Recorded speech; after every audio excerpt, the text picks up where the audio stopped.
es un día muy especial porque por la gracia de Dios estamos iniciando una nueva serie. Vamos a estar hablando acerca de lo que es el libro de Génesis, el primer libro de nuestras Biblias. Es un libro de verdad muy bueno, muy relevante también para nuestra vida, para la cultura en la que estamos actualmente.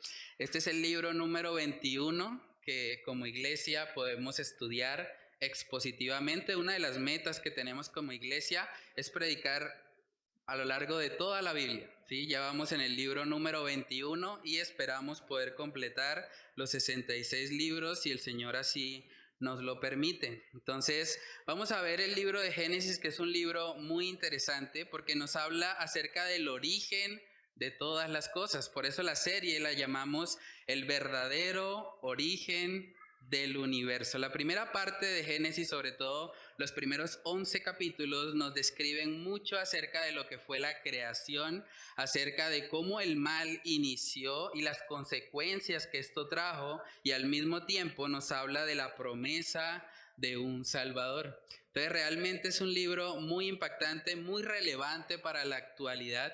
Es un libro también que responde a las preguntas existenciales del ser humano.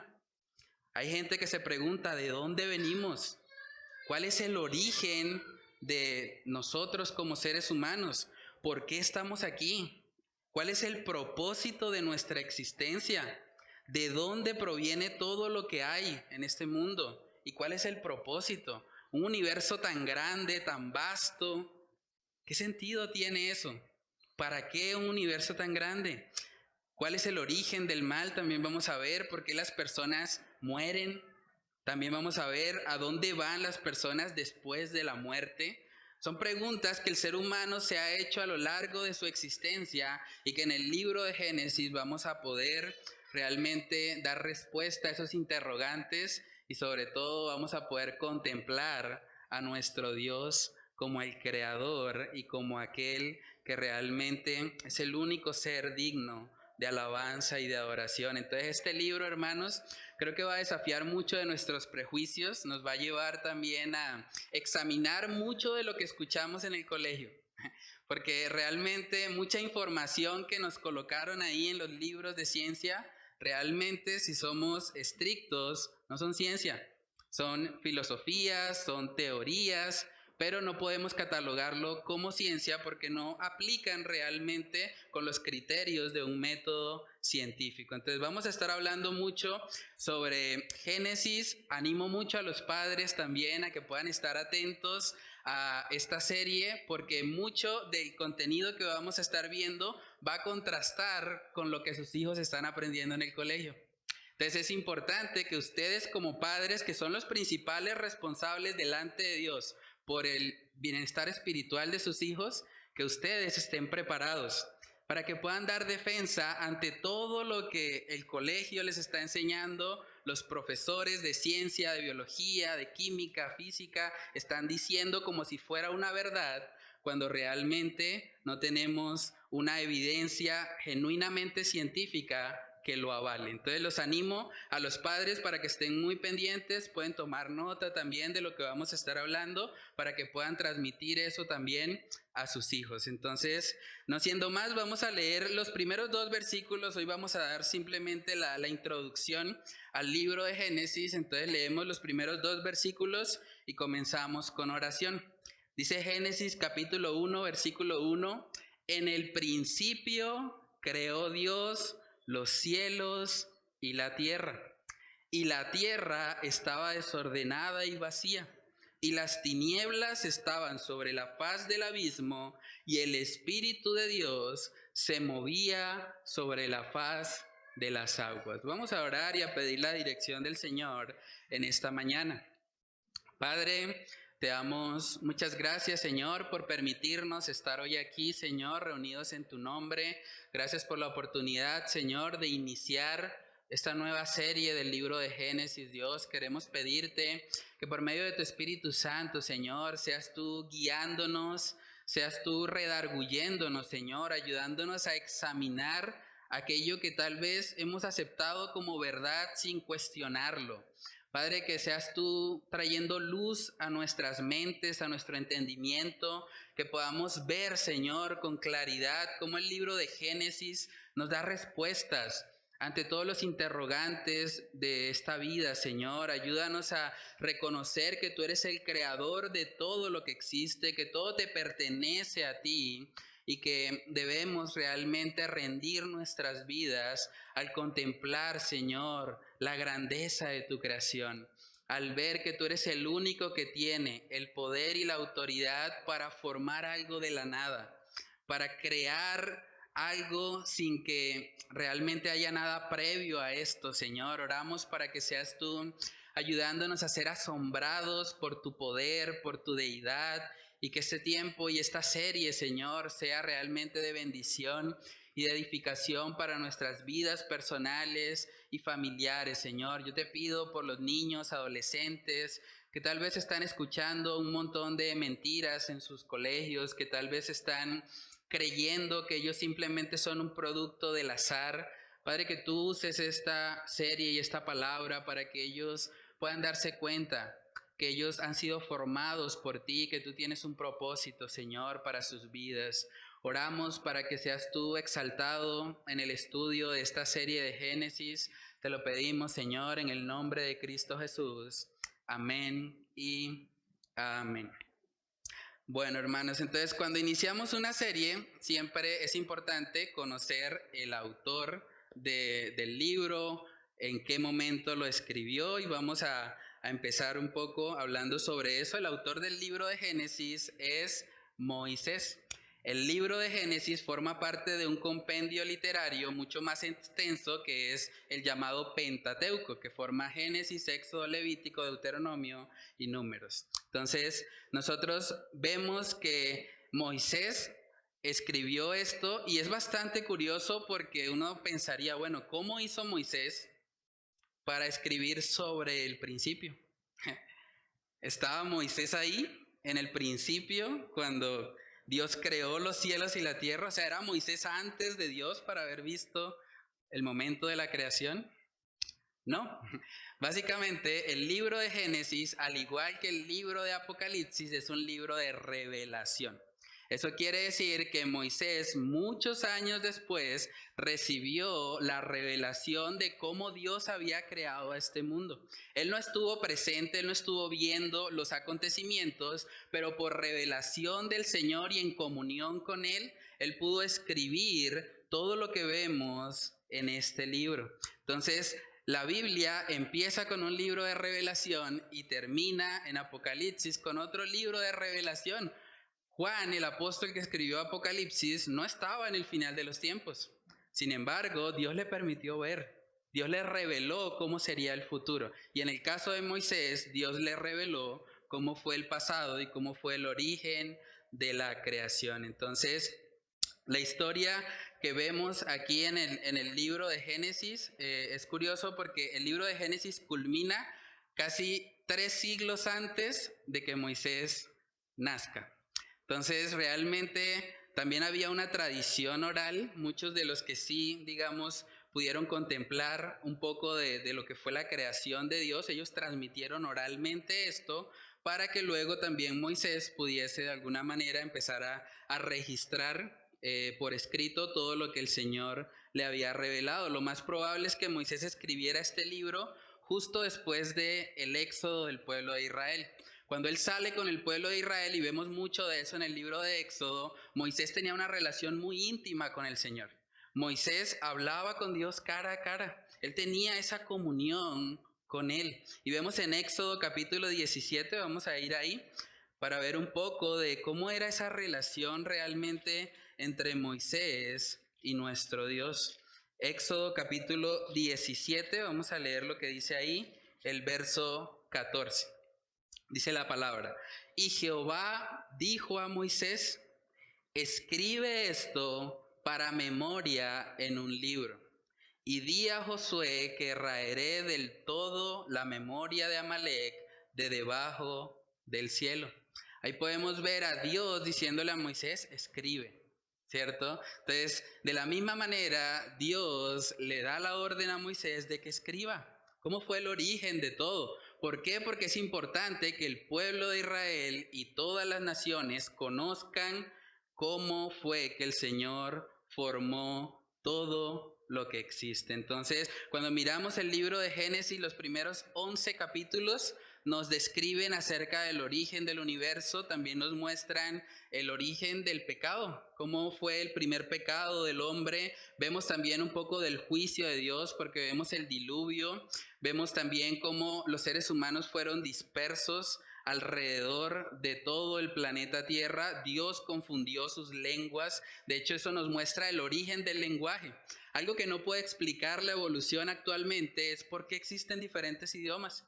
Si se supone que tenemos ancestros comunes con el mono, pues deberíamos hablar todos monásico, ¿cierto? Deberíamos hablar el idioma de los monos o un solo idioma, pero ¿por qué tantos idiomas diferentes? La Biblia nos da la respuesta, y es que Dios, cuando el hombre intentó exaltarse, Dios confundió las lenguas y permitió que los idiomas se formaran a lo largo de la superficie terrestre.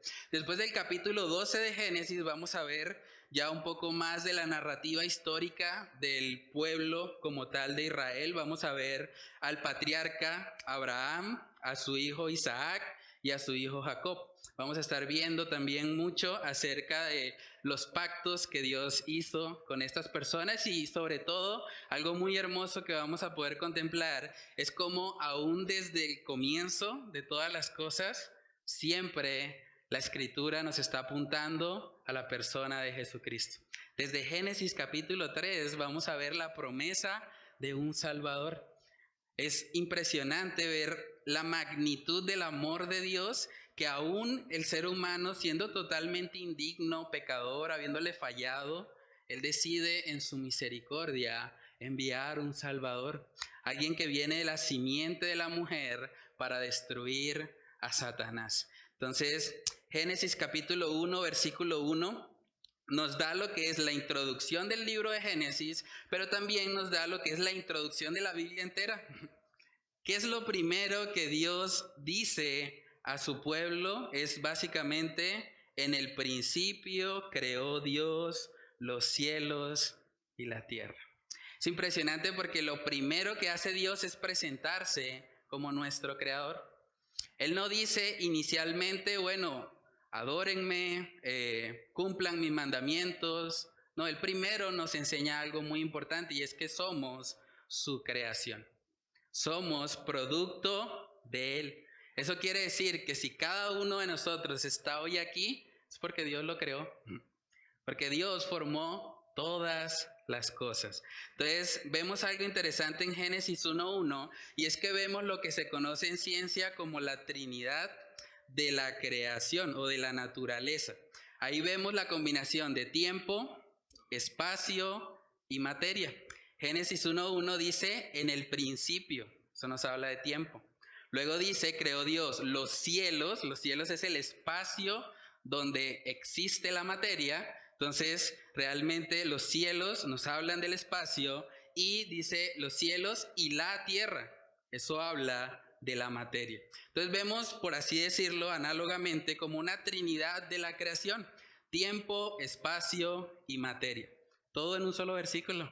Génesis 1:1.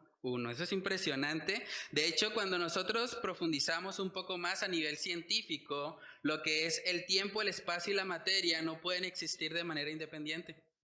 Saben que cuando nosotros hablamos del tiempo, el tiempo es la duración de ciertos eventos físicos que son cíclicos. Por ejemplo, un segundo equivale a 86.400 partes de un día. Actualmente, con el avance tecnológico, ahora lo están haciendo con la oscilación de los átomos. Entonces, un segundo equivale a 9.192.631.770 oscilaciones de un átomo de cesio. Pero bueno, ¿a dónde voy con eso? El tiempo en sí mismo nosotros lo medimos porque vemos un evento periódico en la creación, en la materia, y en función de eso definimos, bueno, esto es un segundo o esto es un día. ¿Cómo sabemos que algo es un día? Porque la Tierra da una vuelta sobre su propio eje, y eso lo consideramos un día. Entonces, el tiempo, el espacio y la materia siempre van de la mano. Sin materia no habría tiempo. Ahora, también sin espacio no tendríamos las dimensiones. Y si no tenemos las dimensiones, entonces ¿dónde se ubicaría la materia y el tiempo? O también, si no existiera el tiempo, entonces ¿en qué momento de la historia vamos a ubicar la materia y el espacio? O sea, el tiempo, la materia y el espacio es parte de un conjunto, no pueden existir de manera independiente, y el Señor, que es el creador de estas cosas, el Señor está por encima de cada una de ellas. Dios no está limitado por el tiempo, porque Él fue el creador del tiempo. Dios es atemporal. Ahora, hay un principio en ciencias que es el principio de la causalidad. Cada efecto tiene una causa, ¿cierto? Y hay mucha gente que dice, pero entonces Dios es la causa del universo. ¿Y quién es la causa de Dios? Realmente es un razonamiento vano, porque en últimas, si Dios es el que crea todo, Dios crea las leyes. Por lo tanto, Dios no está sujeto a las leyes de lo que Él creó. Dios está por encima del tiempo. De hecho, si Dios estuviese limitado al tiempo, Él sería su creación, porque dice que Él formó todo lo que existe. También Dios no está limitado por el espacio físico. Por eso uno de los atributos de Dios es que Él es omnipresente. Dios no está limitado por un espacio en particular. Nosotros, su creación, sí. Alguien estando acá no puede inmediatamente aparecer en la China. Dios sí. Dios está aquí y está en la China. ¿Por qué? Porque Él no está limitado por el espacio, Él es omnipresente. También Dios no está limitado al mundo material. El mundo material, dice la palabra que Dios es espíritu. Dios no está limitado a lo material. O sea, Dios crea tiempo, espacio y materia, pero no está limitado a ninguna de esas tres cosas. ¿Por qué? Porque Él es Dios, porque Él es el creador, porque todo le pertenece a Él. Me gusta cómo lo dice el salmista. Vamos a Salmos capítulo 90. Salmos capítulo 90. Vamos a leer lo que dice ahí, los versículos 1 y 2. Dice la palabra: Señor, tú nos has sido refugio de generación en generación. Miren lo que dice después: antes que naciesen los montes y formases la tierra y el mundo, desde el siglo y hasta el siglo, tú eres Dios. Antes que se formara todo, tú ya existes. Tú eres Dios. Todo te pertenece a ti. Tú no tienes principio ni fin. Tú no estás sujeto a las leyes de tu creación. Ahora, ¿qué implicaciones trae el hecho de que Dios es el creador? Porque más que llenarnos de pronto de información teórica, debemos llevar esto a la práctica. Si Dios es el creador, vamos a estar viendo como punto número 2 que hay unas implicaciones. Hay implicaciones de la existencia del creador. Hermanos, si Dios es el creador de todo lo que existe, esto significa, como decía nuestro hermano Yesid en el devocional, que todo le pertenece a Él. Nosotros le pertenecemos a Dios. Todo lo que existe es de Él, la tierra y su plenitud, el mundo y los que en Él habitan, todo es del Señor. Ahora, si algo es de Dios, Él tiene la potestad de hacer lo que Él quiera con eso, porque le pertenece. Mucha gente cuestiona a Dios: ¿por qué Dios hizo esto? ¿Por qué permitió esto? Pero Él es el creador, a Él le pertenece todo. Si usted tiene una silla y quiere jugar tenis con esa silla, si es suya, pues claro, hágale. No fue diseñada para eso, pero si usted es el dueño y quiere hacerlo así, le pertenece a usted. Si usted quiere usar la silla para sentarse, claro, es suya, hágale. Entonces, de la misma manera, si Dios es el dueño de todo lo que existe, Él tiene poder y potestad sobre su creación. Por eso vemos también en el libro de Daniel, y ese es un texto también hermoso, Daniel capítulo 4, versículo 35, nos muestra que Dios realmente es el creador y que nadie puede cuestionar lo que Él hace. Daniel capítulo 4, verso 35 dice: todos los habitantes de la tierra son considerados como nada. Y Él, hablando de Dios, hace según su voluntad en el ejército del cielo que Él creó y en los habitantes de la tierra que Él formó. Y no hay quien detenga su mano y le diga, ¿qué haces? Si Él es el creador, hermanos, ¿quiénes somos nosotros para cuestionarlo? Parte de lo que vemos mucho en el libro de Job y que cantábamos hace un momento en la canción de Contempla a Dios, Dios le preguntó a Job, ¿dónde estabas tú cuando yo formé todo esto? ¿Dónde estabas tú cuando yo le puse límites al mar? ¿Dónde estabas tú cuando yo formé todo lo que tú estás viendo? Y Job tuvo que callar y reconocer, no es sabio contender con el omnipotente. A Él pertenece la gloria y el honor. Ahora, si Dios es el creador de todo, si todo le pertenece a Él, pues Él puede poner las reglas. Tenemos una moral y la moral viene de Dios. La moral es objetiva. Es bastante curioso porque vivimos en una sociedad que de alguna manera exalta el relativismo. Y hay gente que dice, no, pues tú tienes tu propia verdad y yo tengo mi propia verdad y no nos vamos a pelear y bueno, tú piensas eso y para ti eso está bien y para mí yo pienso esto diferente, pero también está bien, no hay problema, nos aceptamos.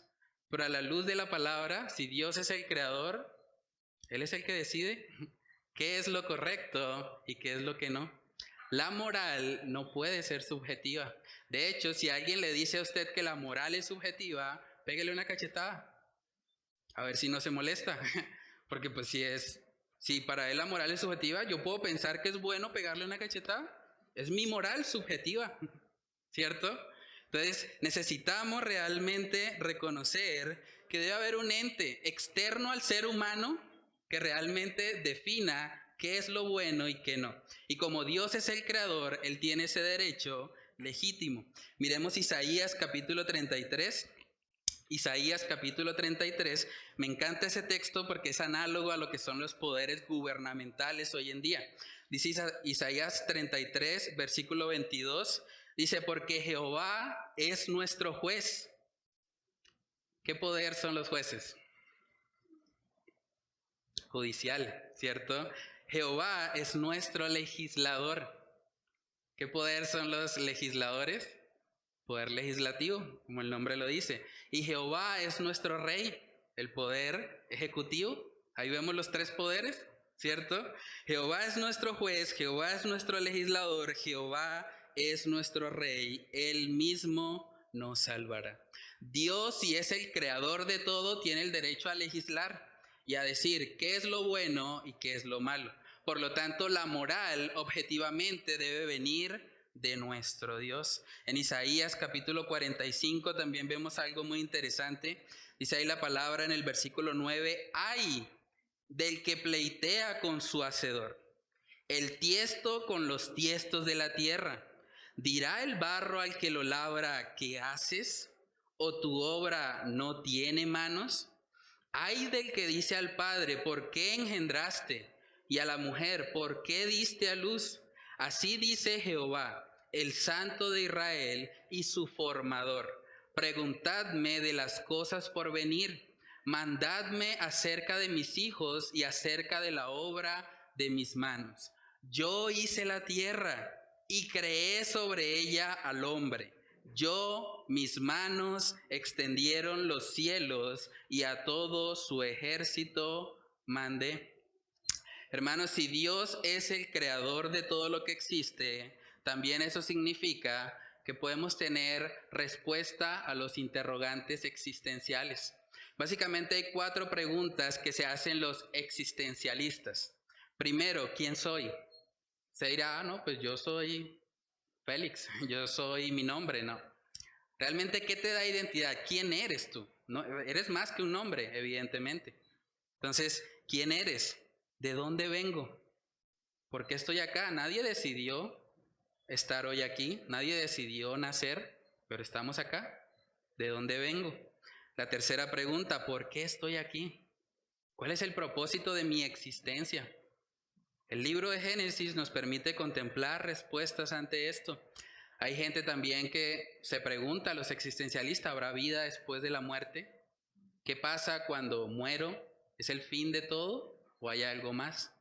La teoría más popular que vemos en este mundo caído Es la llamada teoría de la evolución.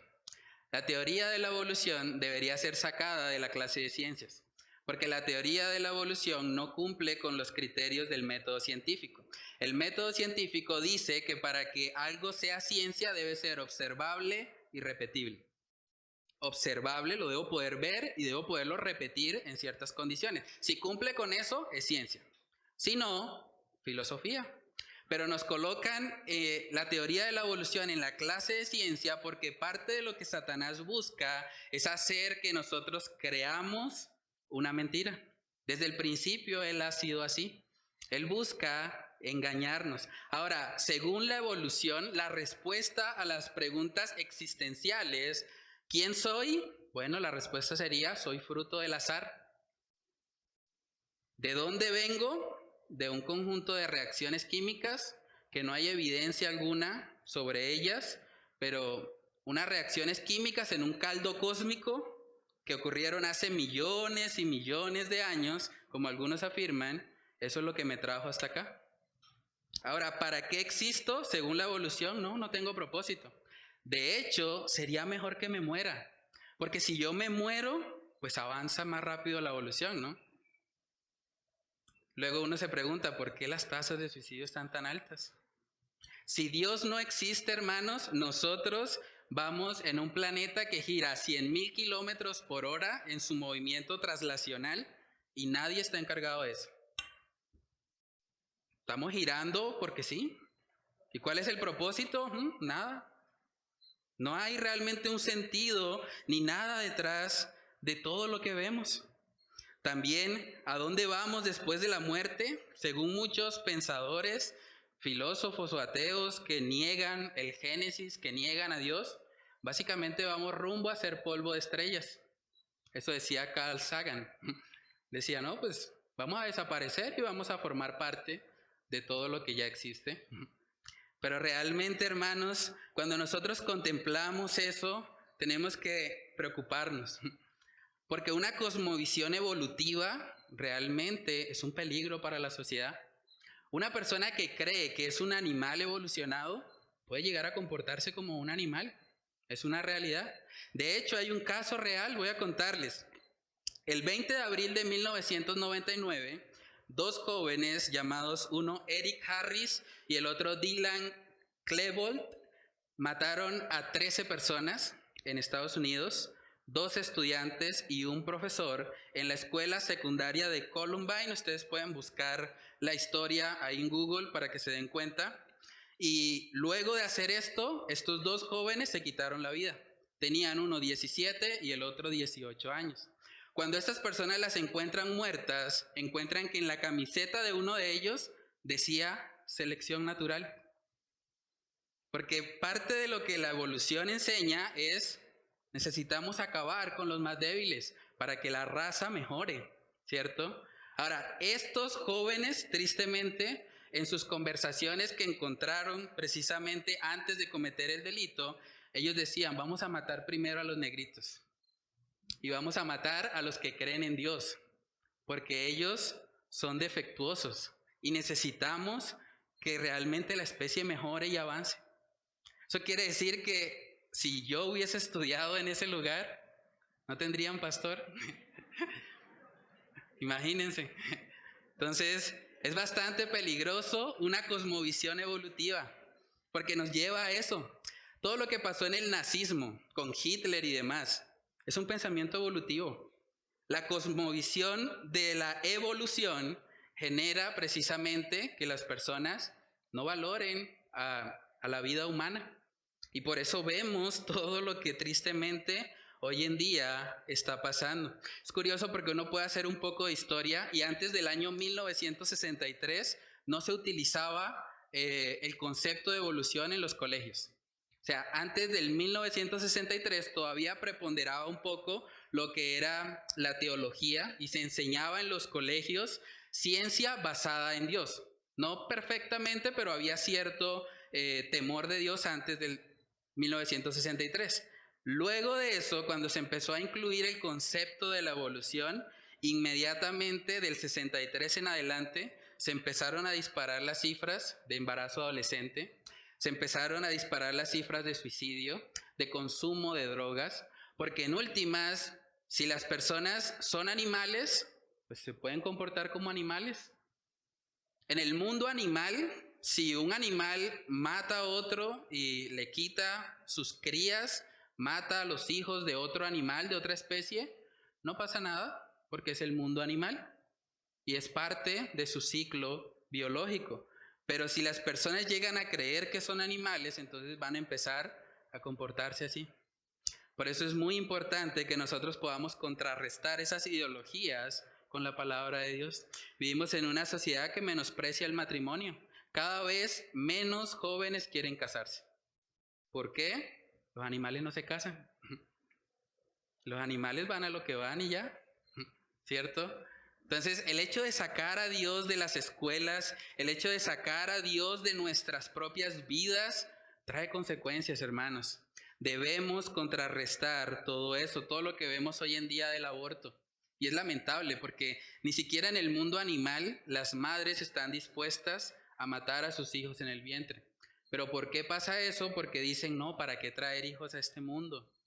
Hay mucho dolor, muchos problemas, el calentamiento global, y como que todo el tiempo la gente está pensando, no, eso mejor no tengamos hijos o tengamos gatijos, perrijos. ¿De dónde sale la idea de humanizar a los animales? De una cosmovisión que no considera realmente al Señor. Crímenes de lesa humanidad, tristemente también. Muchos se han justificado en eso, es que es defectuosa esa persona, mejor matarla. Si alguien viene con síndrome de Down, el médico le puede recomendar a la pareja, mejor matarlo, porque tiene un problema, tiene un síndrome. Es lamentable eso. Realmente la sociedad en la que estamos cada vez se está comportando más como animales. Y es la consecuencia de sacar a Dios de los colegios y de nuestras vidas. Miremos Salmos capítulo 53, versículos del 1 al 3. Dice ahí la palabra, dice el necio en su corazón, no hay Dios.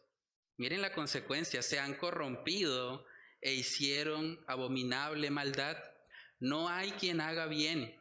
Dios desde los cielos miró sobre los hijos de los hombres para ver si había algún entendido que buscara a Dios. Cada uno se había vuelto atrás, todos se habían corrompido. No hay quien haga lo bueno, no hay ni aún uno. Dice el necio en su corazón, no hay Dios. Cuando yo creo que no hay Dios, también creo que no hay ley y que puedo hacer lo que yo quiera. O creo que yo soy mi propio Dios y por lo tanto debo vivir para mí mismo y cumplir con todos mis caprichos sin restricción alguna. La consecuencia de eso es un aumento del pecado y de la iniquidad. Entonces debemos tener mucho cuidado con eso. Miren que el texto dice que dice el necio en su corazón. Es algo que puede incluso estar anidado ahí sin necesidad de expresarlo. No es que la persona esté diciendo, no hay Dios, no hay Dios, no hay Dios. Pero puede que en su corazón, en sus decisiones, no tiene en cuenta a Dios. Y él vive como si él fuese su propio Dios. Y la consecuencia de eso es evidente. Ahora, hermanos, si nosotros contrastamos las preguntas existenciales, en vez de verlas por medio de una cosmovisión evolutiva, si las vemos alrededor de una cosmovisión bíblica, la cosmovisión de un creador, si Dios es el creador, entonces yo soy parte de su creación. Yo soy parte de su creación y fui hecho a su imagen y semejanza. Por lo tanto, la vida humana tiene valor. Si Dios es el creador, entonces yo no vengo del azar. Yo no soy fruto de un accidente cósmico. Yo soy una persona que fue creada aún en el vientre de mi madre con un propósito. Si Dios es el creador, todos tenemos un propósito en la tierra y es glorificarle a Él. Si Dios es el creador, entonces todos nos dirigimos a una eternidad con Él. Algunos para experimentar su amor para siempre y otros para experimentar su justicia para siempre. Pero hay algo después de la vida. Hay algo que realmente le da sentido y propósito a nuestra existencia. Entonces, hermanos, la cosmovisión bíblica dignifica al ser humano. dignifica al ser humano a pesar de su maldad. A pesar de que nos muestra que somos seres humanos caídos, pecadores, indignos, al mismo tiempo nos muestra que fuimos hechos a imagen y semejanza de Dios. Realmente requiere mucha más fe creer que de la nada se formó todo, a reconocer que hay un ente superior que fue el creador de todo lo que existe. Se requiere mucha más fe para pensar que pasaron 20 billones de años y hubo una explosión cósmica y que de repente se formó todo lo que existe. Ahora, es bastante curioso, yo soy ingeniero químico y conozco mucho acerca de lo que se enseña de pronto en los colegios y en la ciencia en general. Y cuando uno mira cuidadosamente la teoría del Big Bang, que es la más promovida de pronto en las escuelas para tratar de explicar el origen del mundo, realmente no tiene sentido. Según la teoría del Big Bang, rápidamente les explico, toda la materia del universo entero estaba condensada en un punto. Imagínense eso. Es una locura, pero bueno. Toda la materia del universo, tan grande y vasto que es, estaba condensada en un solo punto. De repente, de la nada, empezó a girar. A girar, rápido, y ¡push! Explotó. Y luego vemos que el universo se va expandiendo. Y vemos que una de las cosas que hacen los planetas es girar. Pero hay un problema precisamente con esa teoría. Hay un principio en física que se conoce como el principio de conservación del momentum angular.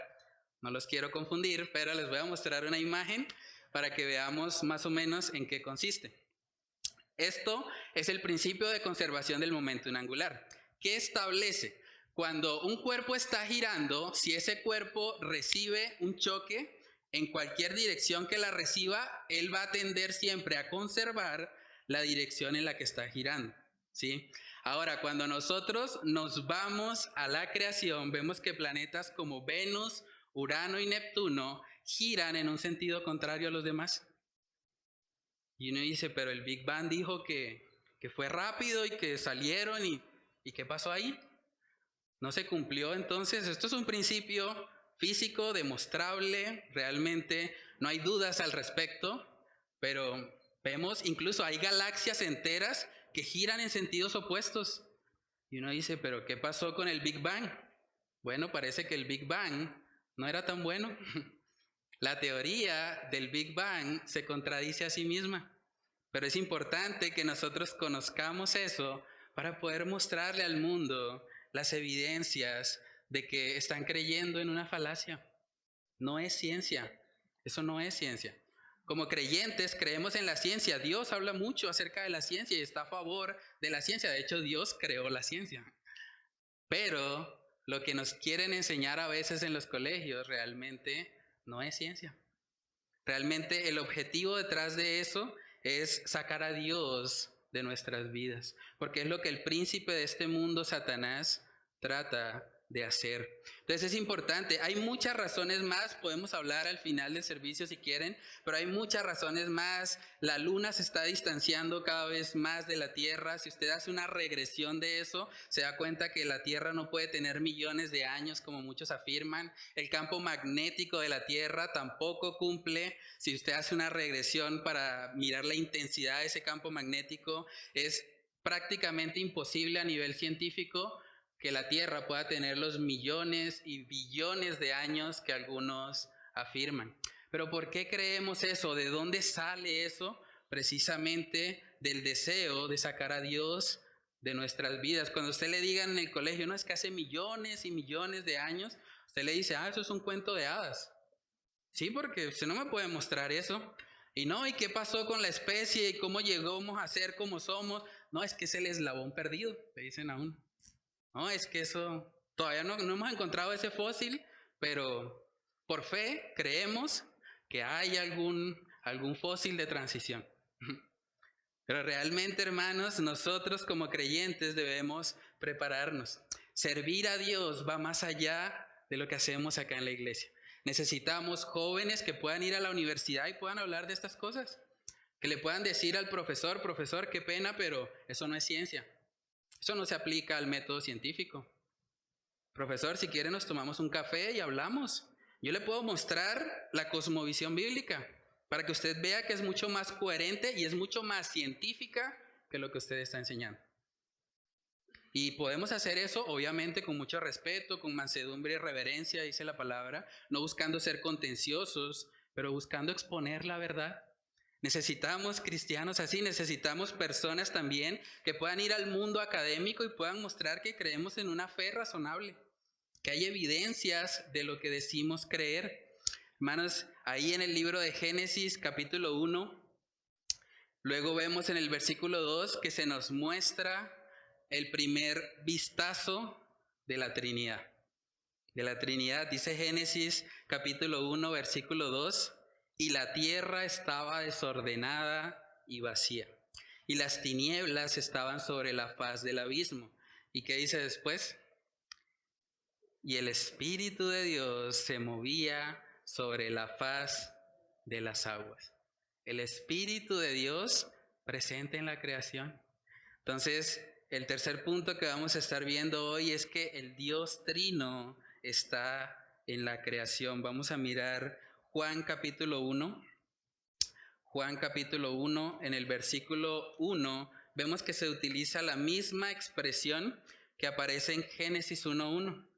Juan capítulo 1, versículo 1, dice ahí la palabra en el principio. Vemos el mismo término de Génesis 1:1, dice era el verbo. Y el verbo era con Dios. Y el verbo era Dios. Curioso, ¿no? Pero ¿quién es ese verbo? Sigamos leyendo, verso 14. Dice, y aquel verbo fue hecho carne y habitó entre nosotros. Y vimos su gloria, gloria como del unigénito del Padre, lleno de gracia y de verdad. Juan dio testimonio de él y clamó diciendo, este es de quien yo decía, el que viene después de mí es antes de mí, porque era primero que yo. Juan el Bautista reconoce, a pesar de ser mayor en edad que Cristo, él dice, no, él era antes de mí.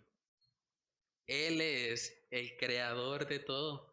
Él es el verbo. Él en el principio ya existía. En el principio era con Dios y también era Dios. Entonces vemos la Trinidad revelada desde el libro de Génesis, capítulo 1, versículos 1 y 2. Si seguimos leyendo ahí en Génesis 1, más adelante también vemos otro vistazo de la eternidad, de la Trinidad, perdón. En Génesis 1:26 vemos que ahí dice la palabra, entonces dijo Dios, hagamos.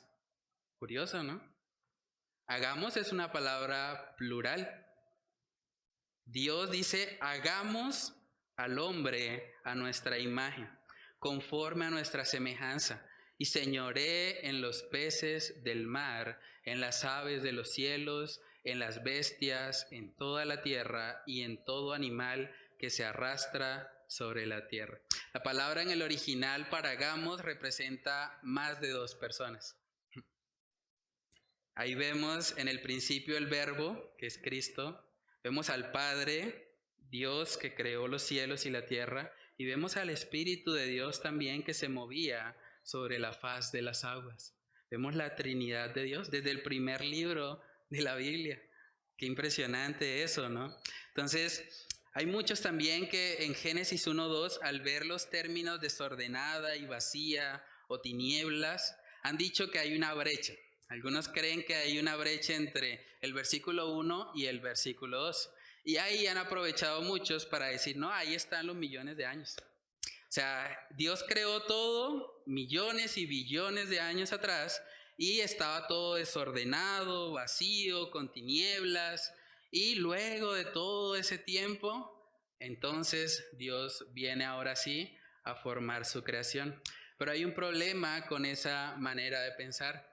Y es precisamente que la Biblia nos enseña que Dios creó la tierra para habitarla, no para dejarla en una condición desordenada y vacía. También cuando usted estudia el idioma original, desordenada y vacía no tienen una connotación negativa.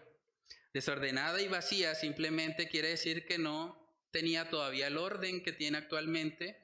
Vacía quiere decir que no había criaturas todavía. pero no es nada negativo al respecto. Entonces, todas las teorías de una brecha entre versículo 1 de Génesis y versículo 2 realmente se caen por su propio peso. Hay algunos que han llegado a afirmar incluso que había una cultura preadánica, que antes de formar al hombre, por esa distinción que hay entre el versículo 1 y 2, entonces había otros seres humanos. Algunos han dicho que eran extraterrestres, otros dicen que eran ángeles, pero llegar allá es realmente especular, porque el texto no lo afirma así. De hecho, si uno sigue leyendo el relato de Génesis, en el versículo 31, vemos que dice, y vio Dios todo lo que había hecho, y aquí que era bueno en gran manera. Y fue la tarde y la mañana el día sexto.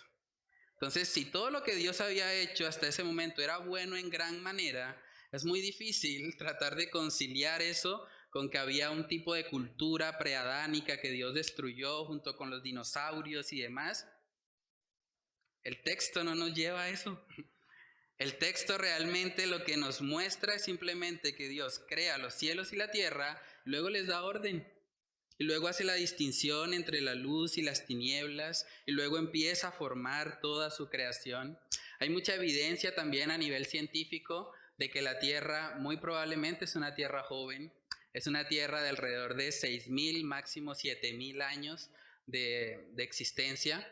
Y podemos hablar más sobre eso en otro momento, pero realmente la Biblia como tal no está en contra a lo que vemos hoy en día, que es ciencia cuando hablamos de verdadera ciencia, ¿sí? Mucho de lo que se está enseñando en los colegios realmente tiene el propósito de sacar a Dios de nuestras vidas. Por eso debemos siempre enfocarnos en lo que Dios mismo ha establecido.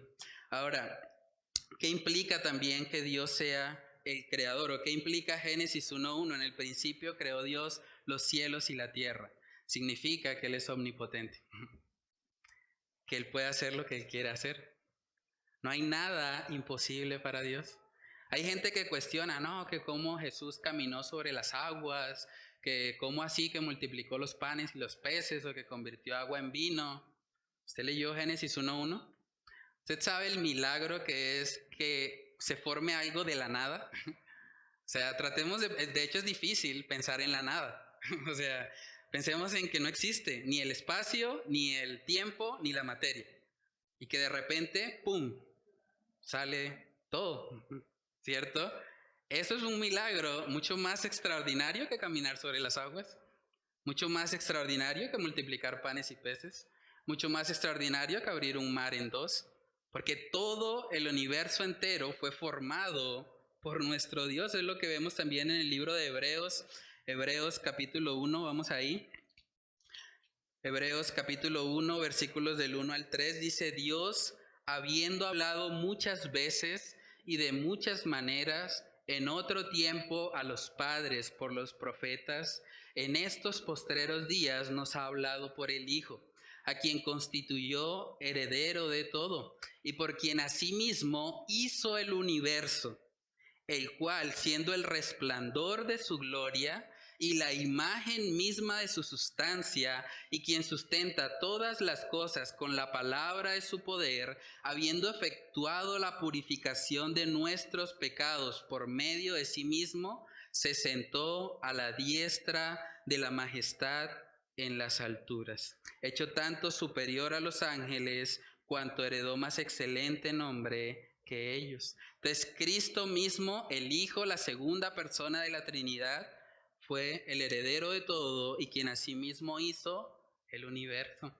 Todo fue hecho por Él y para Él, dice Salmos capítulo 145, Salmos 145, 143, versículos del 5 al 6.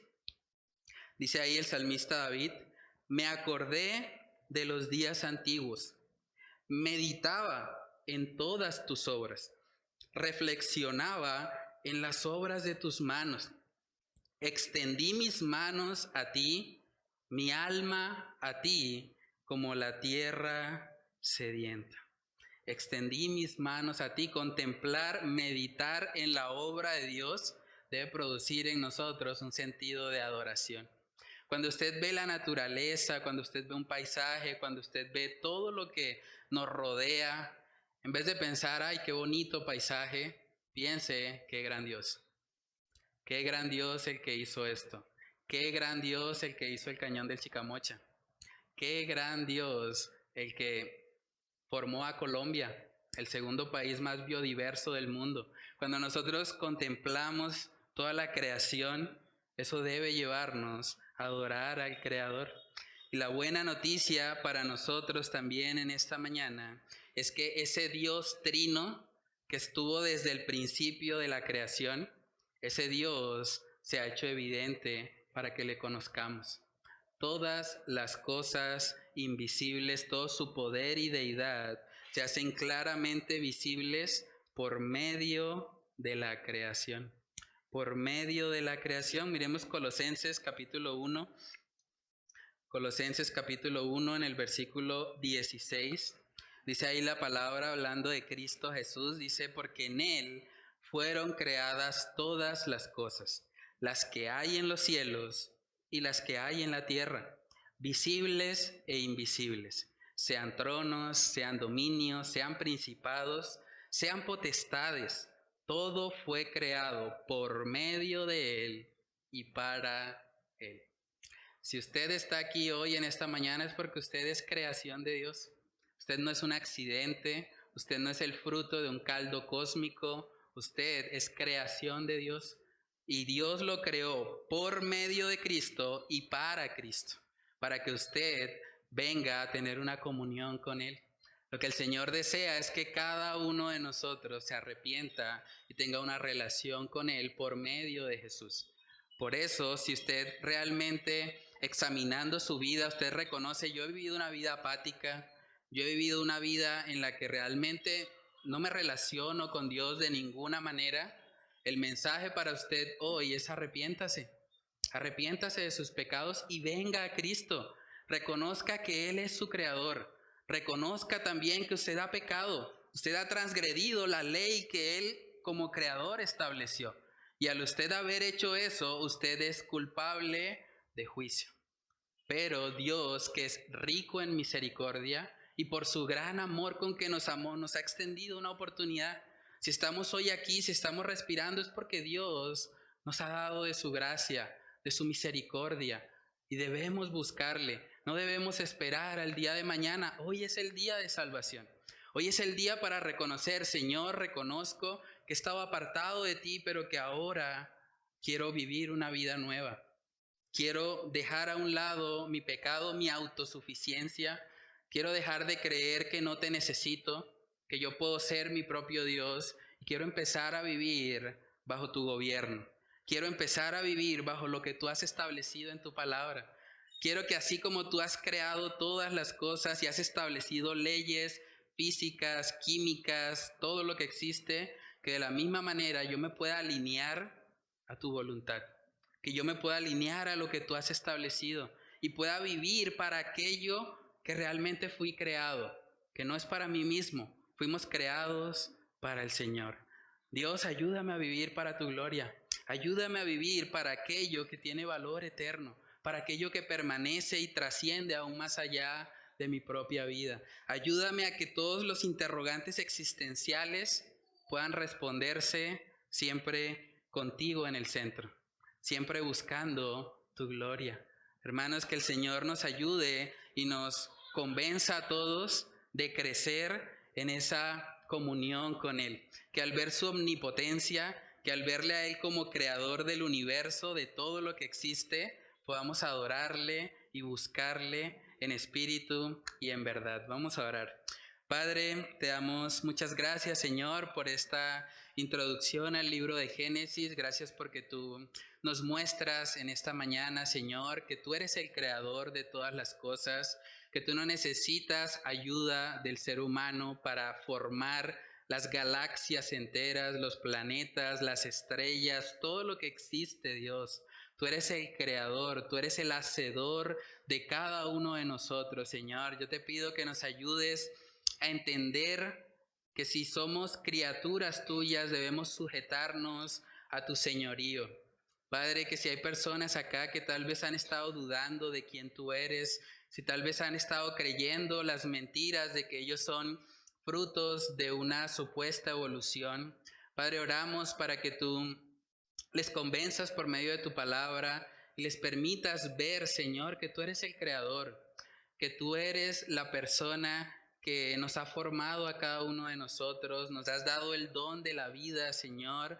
Ayúdanos a ser agradecidos contigo y ayúdanos a vivir para aquello que fuimos creados, Señor, que no desperdiciemos nuestro tiempo, nuestras vidas, nuestros talentos en cosas que realmente no importan, sino que podamos vivir, Señor, genuinamente para ti, que podamos reconocer que tú has formado el universo por tu palabra y que nosotros como creación tuya estamos llamados a vivir para tu gloria, Dios. Oramos para que tú nos ayudes a ser convencidos de pecado, nos ayudes a ver nuestra necesidad de ti y que este libro de Génesis, Señor, pueda llevarnos a adorarte, a contemplarte, a darnos cuenta, Señor, que toda la creación da testimonio de que tú eres nuestro Dios.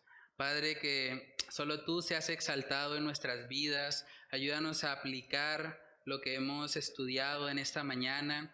Te lo pedimos, Señor, en el nombre de Cristo Jesús. Amén y amén.